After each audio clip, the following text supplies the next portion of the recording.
সবাই কেমন আছেন? আশা করছি ভালো আছেন। তো আজ আমি বানাচ্ছি অন্যরকম কিছু। তো মেলায় আমরা যে মথুরা কেক খেয়ে থাকি সেটা এমনি সময় তো আমরা যেখানে দোকানে টোকানে কিনতে পাই না। তো এর জন্য ভাবলাম কি যে খুব খেতে ইচ্ছা করছে, তাই বাড়িতেই বানিয়ে নিলাম। তো তার জন্য আমি কিছুটা চিনি আগে গুঁড়ো করে নেব। তাই মিক্সিতে দিয়ে চিনিটা গুঁড়ো করে নিলাম, কারণ এই চিনি গুঁড়োটা যখন আমি ডোটা তৈরি করব তখনও লাগবে, আর যখন মথুরা কেক তৈরি হয়ে যাবে তখনও লাগবে। তো প্রথমে আমি বাটিতে কিছুটা দই নিয়ে নিয়েছি, আর তার মধ্যে আমি দিয়ে দিয়েছি চিনি গুঁড়ো। তো চিনি গুঁড়ো দিয়ে আমি ভালো করে মাখিয়ে নিচ্ছি। তো এরপর আমি দিয়ে দিচ্ছি নুন। নুন দিয়ে আবার আমি একটু ভালো করে মাখিয়ে নেব।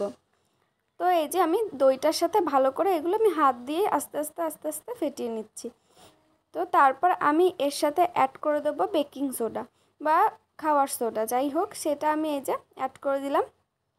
দিয়ে আবার আমি দইটাকে ভালো করে এর সাথে ফেটিয়ে নেব, যাতে ভালো করে সব কিছু একসাথে মিক্স হয়ে যায়। এর জন্য ভিডিওটা করার সময় কেউ ছিল না, যেহেতু একা হাতেই করছিলাম, এর জন্য ভিডিওটা মানে বিভিন্ন ক্লিপ বিভিন্ন রকম অ্যাঙ্গেলে হয়ে গেছে, আমি ঠিক করে করতে পারিনি। তো এর জন্য একটু সমস্যা হয়েছে, তো এটা প্লিজ অ্যাভয়েড করবেন। তো তারপর আমি এতে অ্যাড করে দিয়েছি ময়দা, দিয়ে এই যে এরকম ডো বানিয়ে ফেলেছি।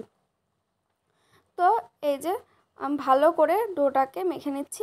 বললাম যে এক হাতে ফোন আছে, এর জন্য আমি ভালো করে ফোন ধরে মেখে দেখাতে পাচ্ছি না। তো যাই হোক, অনেক ময়াম দিয়ে মাখিয়ে নেবেন। আর তারপর এই যে আমি একটুখানি রিফাইন তেল আর অল্প একটু ঘি এর গায়ে লাগিয়ে ঢেকে দেব। তারপর আমি 1 ঘন্টা পর এই যে ঢাকনা খুলে এবার এখান থেকে ছোট ছোট লেচি বানিয়ে নেব। তো আমি যেরকম করেছিলাম এর থেকে 8টা হয়েছিল।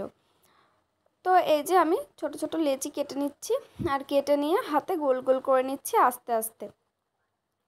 তো এই যে আমার হাতেও একটু তেল তেল আছে, তো আমি সেটা ভালো করে নিয়ে মুথে নিয়ে ভালো করে গোল গোল গোল গোল করে নিচ্ছি। তো এইখানে আমি এই যে হলো 3টে করলাম, আর পরপর আমি আস্তে আস্তে সব কটা করে নেব।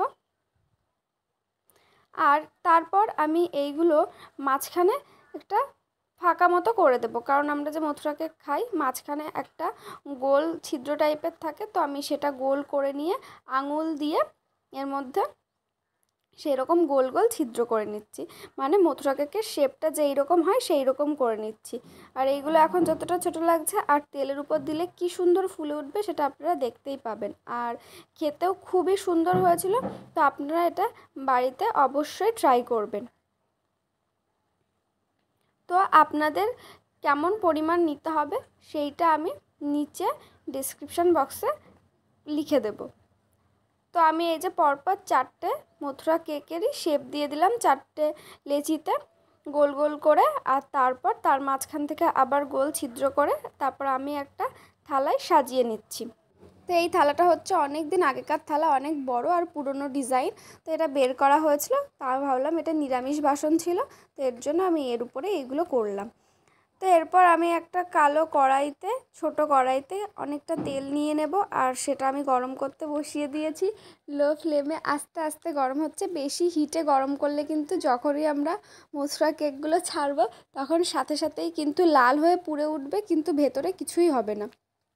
যেমন প্রথমটার ক্ষেত্রে আমার একটু সমস্যা হয়েছিল, কারণ তেলটা খুবই গরম হয়ে গিয়েছিল আর তাড়াতাড়ি লাল হয়ে গিয়েছিল, তো সেটার জন্য একটু সমস্যায় পড়েছিলাম। কিন্তু তারপর আমি আবার একটু টাইম ওয়েট করে লো ফ্লেম করে তারপর আমি এগুলো ভেজেছি, তখন দেখবেন কি সুন্দর হয়েছে। এই যে এটা যেমন ছাড়লাম আস্তে আস্তে এটা লাল হচ্ছিল, আর ভেতরটাও খুব সুন্দর হয়ে গেছিলো।